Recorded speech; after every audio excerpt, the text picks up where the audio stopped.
오늘 할 일은 요 투자 및 조달 계획을 짜는 겁니다. 먼저 투자 계획입니다. 투자 계획의 요소는 크게 두 가지예요. 첫 번째는 투자비가 얼마 드나 하는 그 총액을 계산하는 거예요. 얼마 드는지 일단 금액을 계산해야 되고, 두 번째 아주 중요한 것은 그 투자의 스케줄이에요. 총 몇 년 걸릴 사업인데 1년 차에 그중에서 얼마 투자하고 2년 차에 얼마 투자하고 해야 되는지를 이제 파악을 해야 되는 거죠. 그게 투자 계획에서 해야 될 중요한 일입니다. 그러면은 투자비가 얼마 드는지를 따질 때 먼저 총액을 바로 따질 수는 없으니까 구분해 가지고 항목을 일단 좀 나눠야죠. 그죠? 이런 부동산 개발 사업에서의 투자비의 항목은 첫 번째는 토지비예요. 일단 땅 사야지.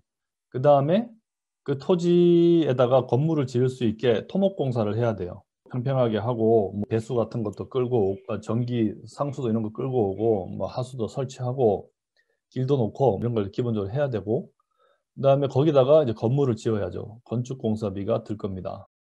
이 세 개가 이제 큰 항목이고, 요거 하려면은 설계도 하고 자문도 받고 등등 여러 가지 비용이 들겠죠. 그다음에 뭐 건축공사 하는 동안에 CM을 이제 썼다면 CM비도 들어갈 거고, 뭐 그런 온갖 용역비들이 들어갈 거고, 그다음에 내가 아무리 잘 계산해도 반드시 오차가 있기 마련이죠. 그죠? 생각보다 돈이 들 수도 있지만 많이 드는 게 문제잖아. 그래서 항상 이렇게 예비로 버퍼를 좀 둬요. 그렇게 예산을 잡고 자금을 조달해야 나중에 자금이 부족해서 사업이 멈추는 그런 일이 없기 때문이죠. 그래서 이 크게 보면은 하나, 둘, 셋, 넷, 5개 항목으로 나누고, 때로는 이 토목공사비는 부지 조성까지 막 다 해가면서 해나가는 사업에서는 토목공사비가 따로 들겠지만, 그게 아니고 기존에 이미 있는 도심에 땅을 산다든지 아니면은 택지 개발 사업을 LH공사 같은 데서 했어. 그래서 그걸 그냥 그 땅을 샀어. 그거는 이제 이미 택지가 다 조성이 돼 있죠. 그 상태에서 건물 짓기 위해서 조금씩 땅을 다듬는 거는 토목공사비 따로 안 빼고 건축공사비에다 포함시키기도 해요. 그다음에 설계비 뭐 이런 것도 공사비에다 다 같이 포함시켜 버리기도 하고 뭐 그래요. 근데 어쨌든 이게 얼마나 자세히 나눌까, 어떻게 나눌까 하는 거는 사람마다 조금씩 다른데, 가장 일반적인 거는 토지비, 그다음에 공사비, 그걸 토목 건축 나눌 수도 있고 안 나눌 수도 있고, 나머지 이제 온갖 용역비, 설계 및 자문비, 그다음에 예비비 이렇게 나누는 게 보통입니다. 그중에서 저 지방에서 개발 사업 한다면은 토지비보다 공사비가 훨씬 많이 들어요. 근데 디벨로퍼들과 일하는 곳은 대부분 대도시고, 대도시에서 아파트 개발 사업이든 뭐든 한다 이러면은 땅값이 훨씬 많이 들어요. 도심이 땅이 비싸니까.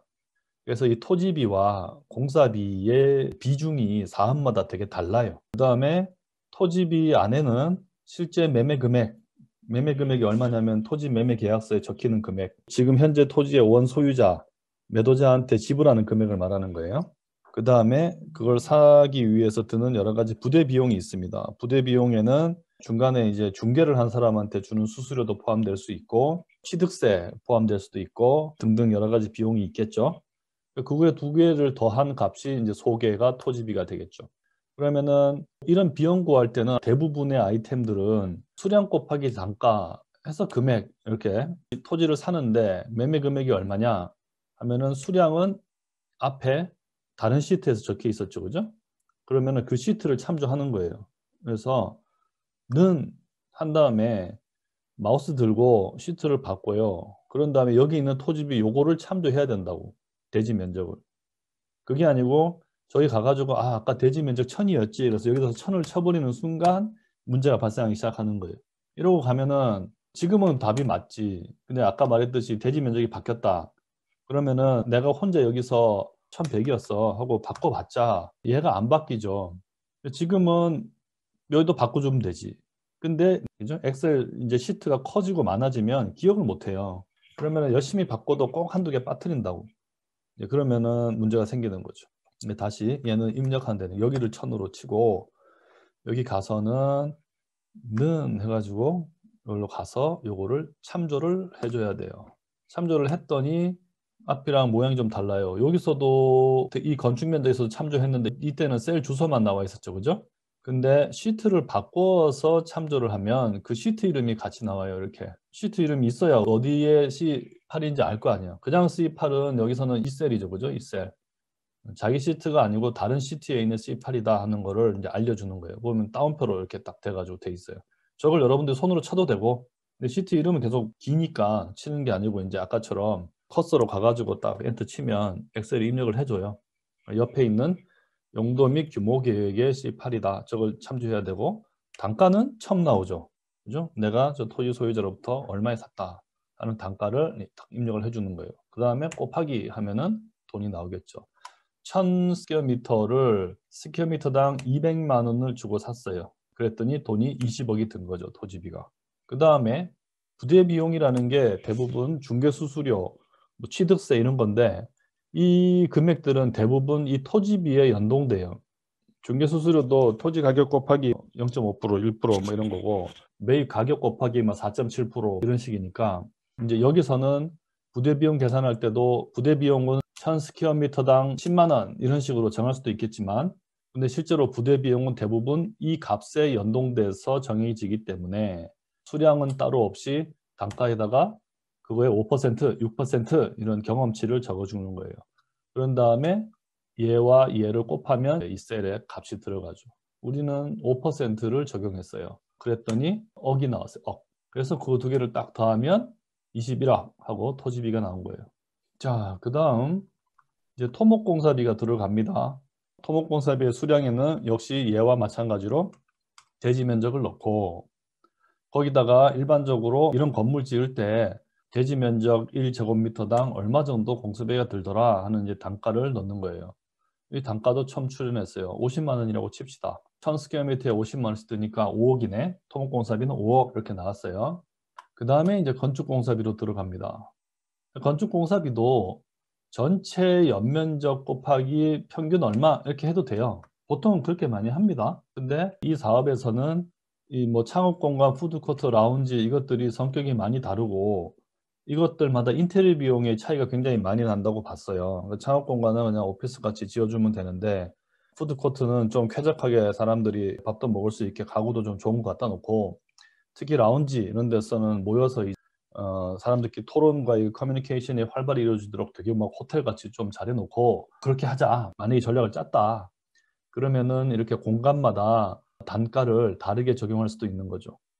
그래서 이 면적은 앞에서 봤던 요 면적입니다. 그러니까 전용 공용 나누지 않은 전체적인 요 면적을 넣고, 그 다음에 각각의 면적마다 공사비 단가를 넣는데 창업 공간은 한 150만 원이면 되겠어. 푸드코트는 한 170만 원은 해야지. 주방도 만들어야 되고 뭐 하니까.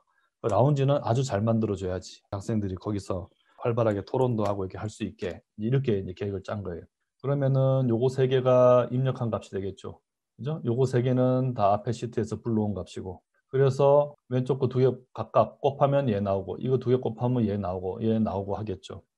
그렇게 했더니 전체가 127억이 나왔네요. 127억 나왔는데 이게 총 8,000스퀘어미터에 대한 공사비죠. 그죠? 그래서 그냥 궁금하니까 계산 한번 해봤어요. 그래서 전체 8,000에 대해서는 공사비가 얼마 나왔는지, 총 공사비 나누기 총 연면적 하면은 스퀘어미터당 공사비가 나올 거 아니에요. 그죠?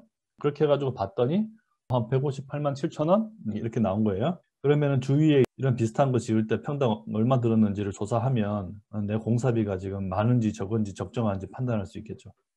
그렇게 해서 건축 공사비까지 계산을 했습니다. 그 다음에 설계 및 자문비, 통상 보면은 공사비의 일정 부분 정도 돈이 들어요. 토목공사비하고 건축공사비의 합계에다가 이 비율을 곱했어요. 여기서 토지비는 뺐어요. 토지비는 설계비하고는 별로 관계없는 것 같아. 그죠? 토지비가 다르다고 해서 설계비를 다르게 받진 않을 테니까. 그래서 3%만 딱 정해주면 이 금액이 결정이 됩니다. 그 다음 예비비를 잡아야 되는데, 예비비는 생각보다 돈이 많이 들 때를 대비하는 거예요.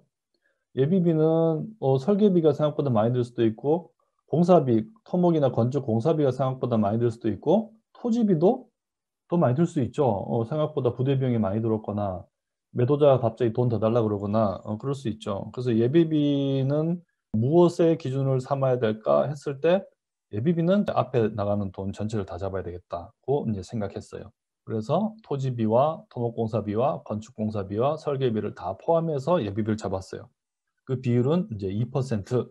총 금액보다 생각보다 2%는 더 들 수 있다고 생각해 하고 이제 잡은 거예요. 지금 요 퍼센티지나 단가가 실제 시세하고 좀 비슷하게 잡긴 한 거예요. 근데 디벨로퍼에 따라서 보수적인 디벨로퍼는 예비비를 한 10% 잡고 하기도 하겠죠. 또는 사업에 따라서는 아주 예측 가능한 많이 해본 사업이면 예비비가 점점 적어질 거예요. 하지만 나도 지금 이런 유형의 사업은 투자비가 얼마나 들지 잘 모르겠어. 이럴 때는 예비비 좀 많이 잡아놔야 되겠죠. 이거를 많이 잡아놔야만 현금 흐름을 계산할 때 돈이 더 많이 나가는 걸로 계산이 되고, 그래야 나중에 이 NPV-IRR이 더 보수적으로, 그러니까 불리한 방향으로 계산이 되는 거예요. 그러지 않고 빡빡하게 잡아놓고 NPV-IRR 계산하면 그때는 사업 타당성이 있다고 나와도 조금만 비용이 증가하면 사업 타당성이 싹 없어져 버리는 이제 그런 일이 생길 수 있겠죠. 어쨌든 그렇게 2%를 정했더니 이제 이만큼 금액이 나왔어요.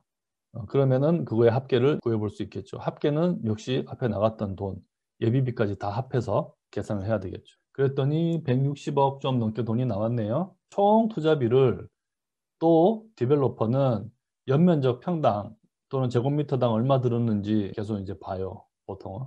그래서 이거 나누기 이거 해가지고 이 금액도 이제 보죠. 그러니까 실제 공사비 제곱미터당 한 200만 원 정도 들었네요 하는 거를 갖고, 다른 사업들은 비슷한 사업 했는데 그게 총 투자비 얼마 들었어요, 그다음에 연면적 얼마예요 해가지고 이제 우리 거하고 비교를 자꾸 해보는 거죠. 이렇게 하면은 토탈 금액이 나옵니다. 그 금액의 합계는 992만 원이 나왔네요.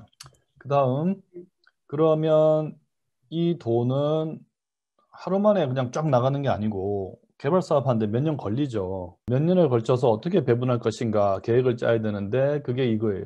이 사업은 총 3년 걸린다고 봅시다. 항상 사업 계획 짤 때는 검토하고 있는 지금이 0기예요. T0. T0이 현재란 뜻이에요.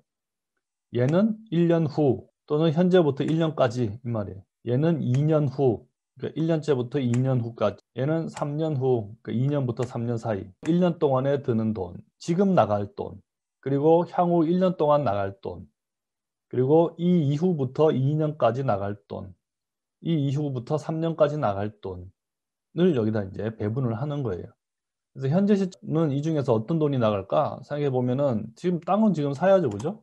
땅은 지금 사야 되니까 땅값은 전부 다 제로 시점에 나간다고 일단 봤어요. 요것도 쳐넣으면 안 되고 참조해야죠. 그래서 0년 차에는 땅값만 나간다. 그 다음에 토목공사비가 1년 차에 나간다. 그리고 그 다음에 2년 차, 3년 차, 2년에 걸쳐서 건축공사비 나간다. 나가는데 반씩 나간다. 그 다음에 설계 및 자문비는 설계는 미리 해야 되니까 1년 차에 다 나간다. 그 다음에 예비비는 실제로 초과해서 지출되는 돈, 이게 언제쯤 뿌려질까 했을 때 이거는 건축공사 나가는 동안에 그때 반씩도 지불된다 하고 이제 가정을 합시다. 실제로는 토지비도 잔금을 좀 쪼개서 줄 수도 있고 1년 차까지. 그 다음에 설계를 지금부터 해야 될 수도 있어요. 설계를 일단 해본 다음에 땅을 살 수도 있죠. 그 다음에 토목공사 하면서 건축공사 같이 들어갈 수도 있어요. 이 안에서 배분하는 것도 굉장히 중요한 여러 가지 경험과 테크닉이 있어야 되는 거예요. 배분을 하면 알 수 있는 게 매년 돈이 얼마 드는지 알 수 있죠. 이거는 위에 걸 다 더하면 돼요. sum이라는 함수를 배웠죠, 그죠?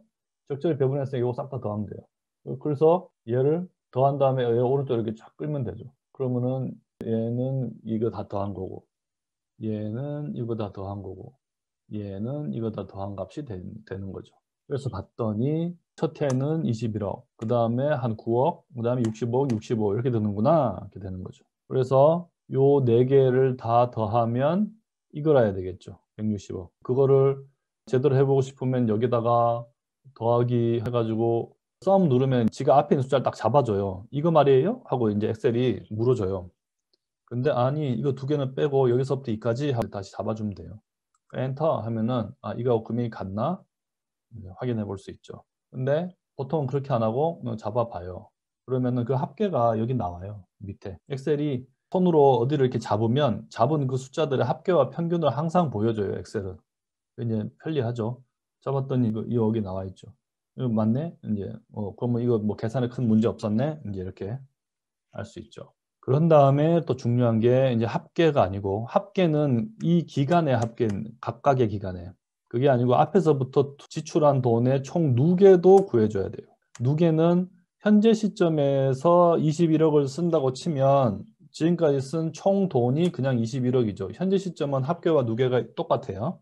근데 1년 후에 지출한 총액이 얼마냐라고 하면 그 앞에 지출한 돈, 이미 지출한 돈 더하기 1년 차에 지출한 돈 두 개를 합해야죠.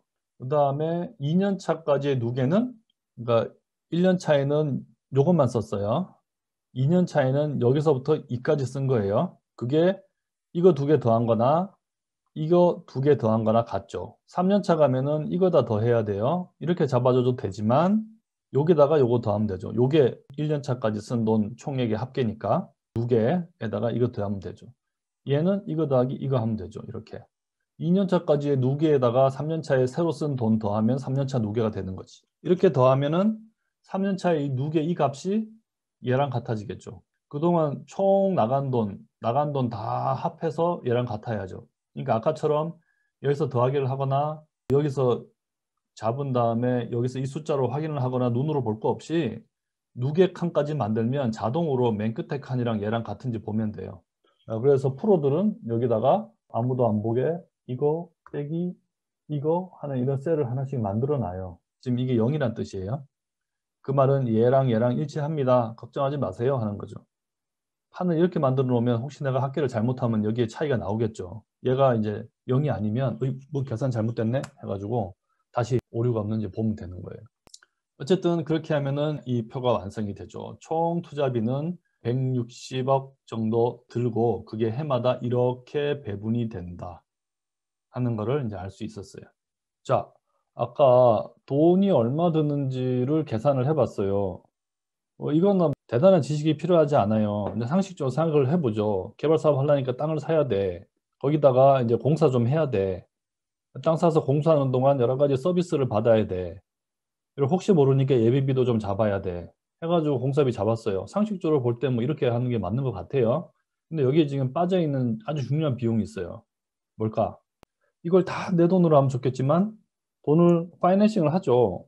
그러면 어떻게 해야 돼? 이자를 줘야죠. 돈 빌려서 이자 주는 것도 투자비예요. 총 투자비 안에 걔도 합산되는 거예요. 근데 지금까지는 이자 비용이 얼마 들지는 계산하지 않았어요. 왜 그랬을까? 얼마 빌릴지 모르잖아요. 일단은 총 돈이 얼마 드는지를 알아야 160억이 계산이 돼야 그러면 내가 돈 얼마 있으니까 얼마 빌리자. 뭐 보통 반반 하면 되겠네 했는데 내가 갖고 있는 돈이 80억이 안 돼. 그럼 좀 더 빌려야 되겠죠. 그죠? 이런 모든 판단이 이 돈이 나와야 뭐 하든지 말든지 할 거 아니에요. 그러니까 투자비를 먼저 계산하고 그 투자비를 감당하기 위한 자금 조달 계획을 짜고 그 자금 조달 계획에 의해서 총 차입금이 얼마인지가 나와야 이자 비용이 계산되는 거죠. 그러니까 한 번에 이자 비용 들어있는 표까지는 갈 수가 없고 먼저 이걸 계산해 하는데 이거는 지금 전체 투자비가 아니고 이자 비용 고려하기 전에 일단 예비로 한 거예요. 그러면 이제 진짜 투자비 계산하려면은 좋아. 일단 이까지는 했어. 최소한 지금 160억은 드네. 이제 그걸 안 거죠. 그 다음에 이 160을 어떻게 조달할지 조달 계획을 짜야 돼요. 조달 계획을 짜는데 그것도 이제 이자 비용 고려 전에 조달 계획을 짜봅시다. 조달 계획을 짤 때는 제일 크게는 자기 자본과 타인 자본이에요. 지금 교수님 이건 지금 차입금이라고 적어놨는데 그러니까 우리가 자금을 조달하는 방법에는 자기 자본을 조달하는 방법과 타인 자본을 조달하는 방법이 있어요. 자기 자본을 조달하는 방법의 대표적인 게 자본금이에요. 타인 자본을 조달하는 대표적인 방법이 차입금이에요. 요 둘 사이에서 배분을 일단 해야 돼요. 근데 구체적으로는 자기 자본 안에도 보통주, 우선주 이런 게 있을 수 있어요. 순위가. 차입금 안에도 선순위, 후순위 같은 순위가 있을 수 있어요. 아까 얘기했듯이 공사비도 쪼개자면 끝도 없이 쪼갤 수 있는 것처럼 얘들도 쪼갤 수 있어요. 근데 공사비 계산할 때 최대한 심플하게 한 것처럼 자기 자본, 차입금 두 가지만 한번 쪼개 봅시다. 총 160억 드는 건 알았어요. 그러면은 돈을 어떻게 쪼갤까 할 때 쪼개는 방법 이거는 공통된 룰이 없어요. 내가 한 30억 있으니까 30억은 내 돈으로 하고 나머지 130억은 빌릴래. 이렇게 결정해도 되고요. 내가 돈 많지만 은행에다 물어보니까 130억까지 돈을 빌려준대. 최대한 일단은 타인 자본을 많이 쓰자. 자기 자본은 내가 더 있지만 아껴놨다가 여기는 일단 30억만 투자하고 남은 돈으로 다른 사업을 하나 더 하자. 이렇게 판단할 수도 있고요. 그러니까 내 돈이 얼마냐 갖고 얼마 빌려야지 할 수도 있고, 얼마 빌려준다니까 내 돈 얼마 넣어야지 이렇게 할 수도 있고, 아니면은 초기에 들어가는 돈, 한 요까지는 처음에 땅값은 내 돈으로, 아니면 뭐 설계비까지만 내 돈으로, 이런 식으로 초기 돈은 내 돈으로 하고 저 뒤에 들어가는 큰 돈은 빌리자 이렇게 판단할 수도 있고, 이거는 뭐 룰이 없어요. 룰이 없는데 여기서는 이렇게 한번 해봤어요. 토지비, 토목공사비, 그 다음에 설계비 자운비, 제일 많이 드는 건축공사비 빼고 요것들은 자기 자본을 일단 조달을 한번 해보자. 그거 말고 남은 돈, 건축공사비의 예비비는 타인 자본으로 하자. 이렇게 구분을 한번 해봤어요. 돈으로. 그렇게 안 하고 그냥 내 돈 30억, 남은 거 차입금 이렇게 해도 돼요. 그게 또 반드시 30억과 130억일 필요도 없어요. 사업의 자본 구조는 짜기 나름이에요. 짜기 나름인데 내 돈을 너무 적게 넣으면 돈을 안 빌려줘요. 그죠? 내 돈 만약에 뭐 그럼 1억만 넣자. 사업비가 160억인데 자기 돈 1억밖에 안 투입 안 하는 사람한테 은행이 돈 빌려주겠어요? 그래서 총 사업 규모 대비 대출금의 비중이 사실은 160억인데 130억 빌리는 것도 적은 건 아니에요. 많이 빌리는 편인 거예요. 그러면은 얘는 이걸 합하는 거겠죠? 이제 여기 왼쪽에 이 적어 놓은 돈 그대로 합하는 거예요. 그 다음에 얘는 또 남은 거 합하는 거겠죠? 이거 더하기 이거 더하기 더하기로 연결해도 되고 지금처럼 sum 함수를 써도 돼요. 그럼 요거 두 개 합계를 구해보는 거죠. 그 합계가 얘하고 같아야지. 보니까 금액 똑같네? 빠짐없이 다 넣었네? 이렇게 되는 거고. 그걸 쫙 끌면은 자기 자본으로 조달해야 되는 시기와 타인 자본 조달하는 시기가 다 나오겠죠. 근데 자기 자본은 보니까 이때 조금 넣고 그 다음에 또 조금 넣고 뭐 해도 되는데 그냥 처음에 다 넣자.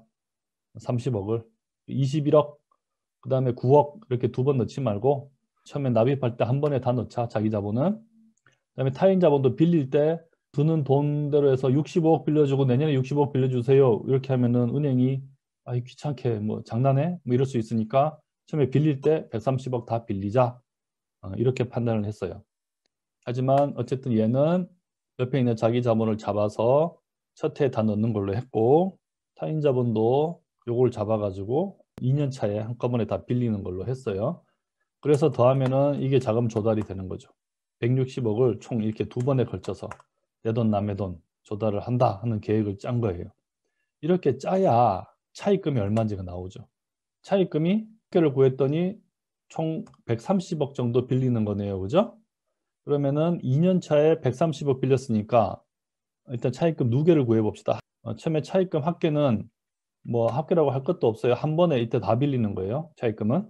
근데 누계는 빌린 그 해에 이 금액이 그대로 남아있죠. 그리고 그 다음 해는 차입금을 추가로 안 빌렸지만 누계에는 남아있죠. 아직 안 갚았으니까. 똑같아요. 이 누계는 요거 두 개 더한 거예요. 이전에 빌린 거에서 이번에 추가로 빌린 거 두 개 더하면 그게 이제 누계가 되는 거죠. 차입금을 왜 누계를 구하냐? 이자 비용 계산하려고. 이자 비용은 지난해까지 빌린 상태로 있는 돈, 잔액에다가 이자가 나가잖아요. 차입금만 보면 현재 시점하고 1년 차까지는 자기 자본으로 그냥 버텼어요. 그래서 차입금이 없었죠. 근데 2년 차에 처음으로 돈을 130억 빌렸어요. 그 차입금이 생겼죠. 그러니까 2년 차에는 130억에다가 해당하는 이자만큼을 내야죠. 그 다음 해는 추가로 안 빌렸지만 이전에 빌린 130억이 그대로 남아있죠. 거기에다가 이자를 내야죠. 그죠? 이자는 이 원금 잔액에다가 이자율을 곱하면 돼요. 그러니까 이자율은 어디다가 적어놔야 되겠죠. 그죠? 그 이자율이 여기 있네. 이자율을 7%라고 합시다. 내가 적었어요. 7%. 적었더니 요거는 요거 곱하기 차입금 잔액 곱하기 이자율 하면은 올해 이자가 나오죠. 그 다음에도 그해 차입금 잔액 곱하기 이자율 하면은 올해 이자가 나오죠. 이자가 1년에 9억씩 들어갔네요. 그래서 이제 요 돈이 드는 거죠. 근데 요 돈만큼이 투자비에 더해져야 돼요. 근데 가만히 생각해 보세요. 이 다람쥐 쳇바퀴예요. 얘를 여기다 더해. 그러면은 자본금 이만큼 하고 나면 차입금이 늘겠죠. 그러면은 이자도 늘어. 그럼 이자가 는 만큼 여기다 또 더해. 그러면은 또 차입금 늘고 이자가 늘어요. 그죠? 추가로 늘어나는 금액이 조금씩 줄어는 들겠지만 이건 끝도 없이 그냥 늘어나는 모양이거든요. 그러니까 요거 두 개를 합한 게 얼마지? 궁금해서 여기다 적어봤어요. 한 18억 정도 이자 비용이 나가는 거예요.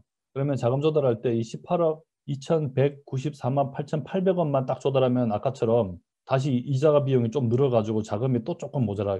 계속 그렇게 가니까 대충의 이자 비용이 한 18억, 20억 정도 드는구나. 이제 이걸 알았으면 그 다음에 자금 조달 계획을 요거를 조정해야죠, 그죠? 자기 자본하고 타인 자본 금액을 조정해야 되는데 조정할 때 좀 넉넉하게 조정하는 거예요. 그래야 이제 계속 이자가 추가로 발생하는 일이 없겠죠. 그러면은 한 18억 2천 뭐 얼마 정도 모자라는데 그럼 요 금액을 한번 바꿔보자. 어떻게 바꾸느냐? 차입금 이자가 지금 18억 정도 드는데 이 돈은 차입금을 증가시켜서 하지 말고 내 자본금을 그냥 그만큼 더 조달을 하자 하는 식으로 결정을 했어요. 그러면은 이자가 계속 반복적으로 늘어나는 일이 없겠죠? 근데 그게 얼마냐? 지금 49억이에요. 49억은 어떻게 계산한 거냐면 원래 조달했어야 되는 29억 9,600 얼마에다가 이 이자 비용만큼 더해. 더한 다음에 이 자금 조달할 때 우리가 계산하기 편하게 지금 이렇게 600만 원, 차입금은 130, 1,392만 원 뭐 이렇지만 은행 가서 92만 원 이렇게 빌려주세요. 그러면 은행이 웃겠죠. 아, 좀 뭐 100만 원이든 억 단위든 좀 딱딱 끝에 0으로 맞춰서 빌려가세요. 그럴 거 아니에요. 그러니까 이제 최종적으로 자본 구조 짤 때는 이제 자금을 조금 넉넉하게 한다고 생각을 하고 이제 끝 단위를 0000 이렇게 좀 맞추는 거예요. 그래서 설명 보면 알겠지만 자기 자본은 원래 있던 자기 자본에다가 더하기 차입금이자 하고 그거를 억 원으로 올림 한 거예요. 억 원으로 올림하는 함수 이름이 라운드업이에요. 그래서 저렇게 함수식을 써주면 얘가 49억이 딱 되는 거예요. 그 다음 그러면 차입금은 어떻게 할까요? 이자 비용 드는 만큼을 자기 자본으로 증가시키기로 했기 때문에 차입금은 그대로 하면 되죠. 증가시킬 필요가 없지만 그래도 1392만 원 좀 이상해. 얘도 올림, 억 단위 올림 하자. 억 단위 올림 하면은 역시 똑같이 라운드업해서 마이너스 8 이렇게 해주면은 131억이 남았네요. 이렇게 조달하자. 이러면은 이제 돈이 좀 넉넉해졌겠죠? 두 개를 더했더니 이제 180억 조달이 되네요. 49억이랑 131억이랑 하니까. 그 중에서 자기 자본 49억은 첫 해에, 차입금 131억은 3년 차에 이렇게 조달을 하자. 이렇게 된 거예요. 그러면은 똑같은 방식으로 차입금 두 개가 계산이 되고 그거에 대한 이자 비용도 계산이 되죠. 이자 비용 조금 늘죠. 아까는 130억 1390 얼마를 빌렸기 때문에 이자가 9억 1100만 원이 안 됐는데 이번에는 131억 빌렸으니까 9억 1700만 원으로 이자가 조금 늘었어요. 하지만 여기서 올림하면서 했던 걸로 다 커버돼요. 이거 두 개 이자 비용 해뺐더니 이제 8억 얼마 정도의 이제 금융 비용이 나왔어요. 그리고 지금 요 값은 왜 넣어 놓은 거냐면 아까 처음에 조달한 이거하고 이렇게 금액을 올려서 조달한 이 금액하고 차이가 지금 얼마나 나는지 내가 얼마를 더 조달한 건지를 눈으로 좀 봐야 되니까 그거를 이제 눈으로 볼 수 있게 해놓은 거예요. 얘가 얘보다 크면 이제 문제 없는 거죠. 안 모자란 거죠. 이전 금액보다 더 올린 금액 얘와 얘의 차이가 새로 발생하는 이자보다도 작으면 아까 말했던 쳇바퀴가 또 생기겠죠. 그죠? 그러니까 얘가 얘보다 큰지 확인하려고 넣는 거예요. 봤는데 얘가 지금 18억이 안 돼. 그러면은 요거 좀 더 해야지. 얘를 더하든 얘를 더하든 넉넉하게 더해가지고 얘보다 얘가 크게 만들어야죠. 요까지 프로세스가 굉장히 이제 중요한 거예요. 그러면은 우리의 진짜 투자비는 얼마냐면 요거에다가 요거 더한 거죠. 그걸 위해서 우리가 이만큼 조달한 거예요. 그러면은 투자비 잡았고 조달 계획 짜면서 이자 비용까지 다 반영해가지고 조달 계획도 다 짰어요. 전체적인 투자비는 요거 더하기 요거인 거죠. 실제로 나가는 돈은 물리적으로 들어가는 돈 더하기 이자 비용 다 한 거고 얘를 조달하기 위해서 우리는 이만큼을 조달을 한 거예요. 그러면 저랬을 때 이제 사업 진행하는데 별로 문제 없나 하는 걸 한번 봐야죠. 그죠? 그런 걸 보는 걸 이제 현금 흐름이라고 그래요. 들어오는 돈과 나가는 돈 스케줄을 다 맞춰 봤을 때 중간에 자금이 부족한 경우가 발생하지 않나 하는 걸 이제 보는 거죠. 그래서 현금흐름 계산할 때 구분, 먼저 조달, 자기 자본으로 얼마를 조달하고 차입금을 얼마를 조달하고 그죠? 그래서 총 들어오는 돈이 얼만데 토지비, 공사비 지금 여기서는 이제 토목하고 건축공사비 합해놨어요. 설계 자문비, 예비비, 그다음에 이자 나가는 거 다 한 거랑 이제 비교를 해봐야죠. 하나 더 여기서 추가되는 게 이자 수익이에요. 우리가 아까 돈을 약간 넉넉하게 조달했잖아. 그럼 빌린 돈에 대해서 이자만 나가기만 하는 게 아니고 돈이 조금 남아있으면 우리 그래도 은행에다가 어디 넣어놓을 거 아니에요. 그러면 이자 수입도 발생하거든. 이자 수입도 계산해야 돼요. 이자 수입은 여기서도 계산할 수가 없고 이렇게 현금 흐름표를 딱 만들어야 계산이 돼요. 봅시다. 우선 자기 자본 49억 하기로 했어요. 이것도 내가 막 입력하면 안 되고 위에서 불러와야죠. 49억. 그 다음에 차입금은 131억 하기로 했어요. 위에서 불러와야죠. 여기서 이제 연기, 1기, 2기, 3기 계산할 거야. 계산할 거니까 얘는 일단 뒤에 거 이제 합해놔야죠. 뒤에 거를 입력하기 전에 0이겠지만. 그리고 아까 빌리는 돈은 이자율 7% 잡았고 예금해 놓는 돈은 4%로 합시다. 이자율은 일단 4% 적어놓고 합계했더니 이제 이자율 여기 없다면 지금 만약에 0이라면 180억이 정확하게 나오겠죠. 그죠? 아까 여기서 계산했잖아. 요렇게 하니까 요거였잖아. 그지? 그럼 요거 하면은 요게 되는 거지. 근데 실제로 현금 흐름표에서는 나는 자기 자본하고 타인 자본 요렇게만 조달했지만 좀 넉넉하게 조달했기 때문에 보유기간 동안에 이자 수입이 발생하는 거예요. 그것까지 더하면 그게 지금 한 5억은 들어오는 거야. 더하면 좀 더 늘어나요. 지금은 그러니까 이쪽 부분을 다 완성하기 전에는 드러나지 않아요. 어쨌든 얘는 그냥 0으로 돼 있겠죠, 현재는. 그 다음에 토지비 21억, 공사비 토목하고 다 했더니 132억, 설계 자금 이게 아까 다 뽑아놓은 거지. 근데 차입금 이자도 이제 뽑아놨죠. 위에서 계산했지, 차입금 이자까지는. 그래서 싹 다 더하면 이제 뭐 170 얼마 이렇게 돼요. 그러니까 요거를 계산하기 전에도 180억 조달했는데 총 나가는 게 178억이야. 그러니까 총액으로는 일단 문제 없네 생각할 수 있죠. 하지만 여러분은 뭐 흑자 도산 이런 말 들어봤을 거예요. 총액으로는 맞춰놨는데 내가 조달하는 스케줄을 잘못 조달하면 중간에 돈이 모자랄 수 있어요. 그럼 부도 나는 거예요. 그렇지 않게 자금 스케줄을 짜야 돼요. 그래서 아까 나가는 돈은 이렇게 뭐 둘씩 쪼개고 뭐 이렇게 해서 했지만 자기 자본하고 타인 자본 조달할 때는 일시에 다 조달을 했어요. 그래서 큰 무리가 없으면은 자금이 부족하지는 않을 것 같아요. 그래서 원래 스케줄대로 다 입력을 해봅시다. 자본금은 처음에 다 하기로 했고 차입금은 3년 차에 하기로 했고 그걸 다 더해요. 그 다음에 토지비 처음에 다 나가고 공사비는 토목공사비 첫해 나가고 건축공사비는 나눠서 나가고 설계자본비 이때 다 나가기로 했고 예비비는 건축공사비 맞춰서 나가기로 했죠. 차입금 이자도 위에서 끌고 오면 돼요. 그죠? 그래서 다 합을 구해요. 그런 다음에 들어온 돈에서 나간 돈을 빼는 거죠. 그러면은 첫 해에는 49억을 조달했는데 21억만 썼어요. 그러니까 내 통장에 28억이 남아 있어. 그 다음에는 일단 조달은 안 했어요. 일단 없다고 봐요. 나가는 돈이 토목공사비 5억, 설계자본비 3억 9,600만 원 해가지고 현금 유출이 이제 8억 이렇게 나가요. 아직 안 빌렸으니까 차입금 이자는 안 나가요. 근데 처음에 28억을 조달했죠. 그러면은 단기에 28억의 현금 흐름이 들어온 거고 현금 흐름 누계도 28억이에요. 그죠? 첫 해는. 그 다음 해에는 그럼 어떻게 되냐? 차입금이 없으니까 나간 이자는 없지만 내 통장에 28억이 있었잖아. 28억이 쓴 거에 대한 이자 수입은 발생하는 거예요. 얼마나? 1년에 4%. 그렇게 됩니다. 현금 잔액 곱하기 4%한 만큼 이자 수입이 발생하는 거죠. 이 돈이 놀고 있지 않잖아요. 그죠? 은행에 넣어놓고 이자를 받아야죠. 현금이 여유가 있으니까. 그러면 그 다음에는 자기 자본, 타인 자본 조달 하나도 안 했지만 이자 수입이 1억 1,200만 원 생긴 거예요. 1억 1,200만 원이 이자 수입 들어왔는데 5억하고 3억 9,600만 원 썼어요. 총 8억 9,600만 원을 썼어요. 그랬더니 7억 8,400만 원이 나갔어요. 내 돈에서. 지금 마이너스가 여기 앞에 붙어 있어가지고 잘 안 보이는데 마이너스 784예요. 지금 여기서 이거 빼면. 이 1년 차는 들어온 돈보다 나간 돈이 더 많아요. 그럼에도 불구하고 미리 돈을 많이 조달해 놨으니까 28억. 여전히 통장에는 20억이 넘게 남아있죠. 그죠? 그 다음에는 돈이 많이 나가야 돼요. 공사비가 이제 뭐 60억 뭐 이렇게 막 나가고 예비비도 따라서 나가고 그다음에 130억을 차입금을 썼기 때문에 9억씩 이자 비용도 막 나가요. 총 74억이 넘게 돈이 나게 돼 있어요. 근데 일단 차입도 하고 이전에 남아있던 20억에 대해서 이자도 들어오고 해가지고 이때도 돈은 한 57억 정도가 남았어요. 그럼 통장에는 총 77억, 78억 가까운 돈이 남아있을 거예요. 그 다음에 맨 마지막에는 따로 조달 없어요. 그죠? 하지만 이자는 3억 넘게 들어와요.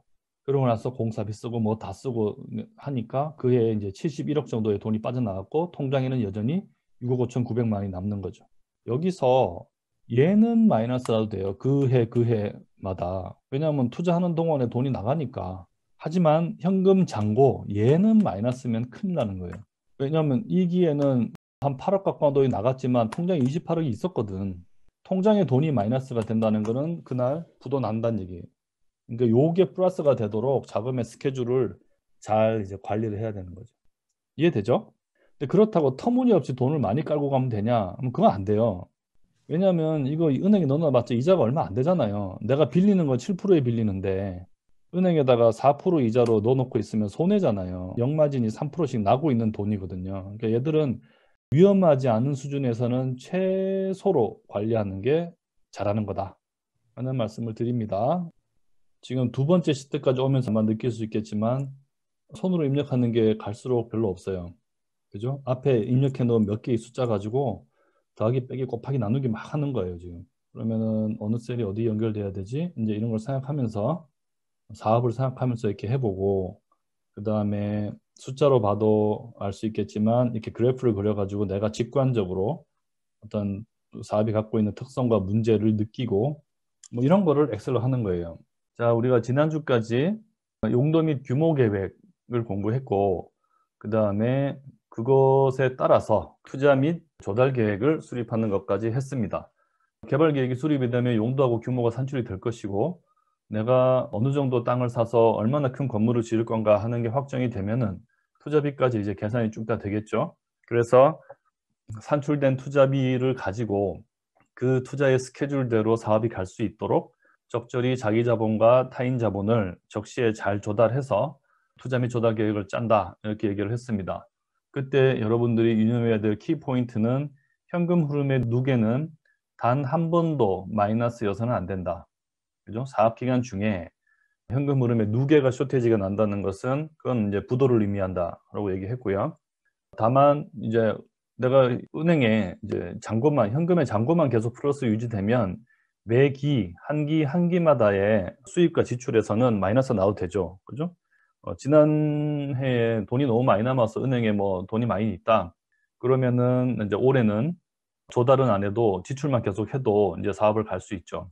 근데 사실은 그런 조달과 지출의 밸런스를 잘 맞춰서 이 현금 흐름의 누계가 마이너스여서도 안 되지만 지나치게 많은 금액이 많은 돈이 통장에서 놀고 있어도 안 된다.